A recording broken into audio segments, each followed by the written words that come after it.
বুবলির তো জবাবই নেই। আমি এখন বলি যে দেশে একজনই নায়িকা আছে, বুবলি। একেবারে অন্তরের অন্তঃস্থল থেকে বলি, আমার ছবিটি ভালো লেগেছে। রোশানের অনেক পরিবর্তন হয়েছে। ইকবালকে ধন্যবাদ দিতে হয়। ইকবাল তার সব ছবি রিলিজের সময় একটা সুন্দর চমকদার অনুষ্ঠান করে, আজও তাই করেছে।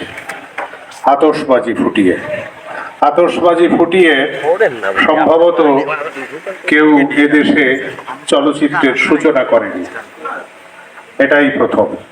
এজন্য অসংখ্য অসংখ্য ধন্যবাদ ইকবালকে। ইকবাল আসলে নতুন নতুন আইডিয়া আমাদের দিচ্ছে, চলচ্চিত্রে দিচ্ছে।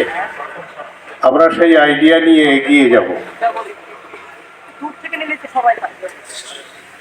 আমি এই ছবিতে অভিনয় করেছি। স্বভাবতই অনেকে ভাববেন, আর এই মঞ্চে এসে, ইকবালের মঞ্চে এসে, রিভেঞ্জের মঞ্চে এসে কেউ খারাপ বলবে না ছবিটাকে। সবাইকে ভালো বলতে হবে। আমি অভিনয় করেছি, আমাকেও ভালো বলতে হবে।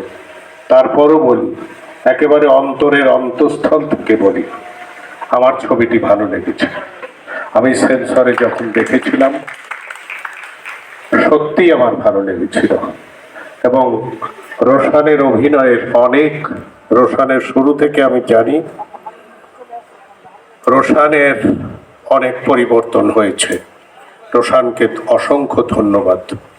রোশান খুব ভালো অভিনয় করেছিল। বুবলির তো জবাবই নেই। আমি এখন বলি যে দেশে একজনই নায়িকা আছে, বুবলি।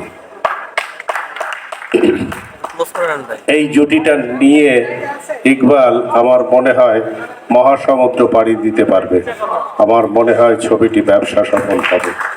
ছবিটি যদিও চলচ্চিত্রে এখন খরা, দারুণ দুর্যোগ, আর সিজনটা এখন চলচ্চিত্র দেখার সিজন নয়, কারণ গরম, অ্যাট দ্য সেম টাইম অনেক বৃষ্টি হবে। সেই হেতু চলচ্চিত্র দেখার সিজন এটা না। চলচ্চিত্র দেখার সিজন আরো 2-3 মাস পর। তবুও সিজন তৈরি হয়েছে ঈদ বলে।